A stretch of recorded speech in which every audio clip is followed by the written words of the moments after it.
7 часов 30 минут, часов 17 сентября 2022 года состоялась встреча командующих пограничными войсками Республики Таджикистан и Кыргызстан относительно выполнения условий объявленного режима прекращения огня. В ходе встречи стороны обсудили вопросы стабилизации обстановки, возвращения дополнительных сил и средств на исходные позиции. Однако, несмотря на достигнутую договоренность, сегодня в 11 часов 10 минут командир войсковой части 707-й Министерства внутренних дел Кыргызской Республики, которая дислоцирована в бывшем здании школы села Коктош Баткинского района, вопреки требованиям соглашения о прекращении огня, самовольно отдал приказ обстрелять из всех видов оружия пограничную заставу Душанбе пограничного отряда Исфара и Махалю Саманьон города Исфара Республики Таджикистан.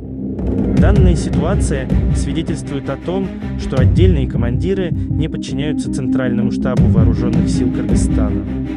Кроме того, в 11 часов 50 минут этого же дня вооруженные силы Кыргызстана из всех видов тяжелого вооружения открыли огонь в сторону пограничной заставы Сархачи пограничного отряда Лакш пограничных войск ГКНБ Республики Таджикистан.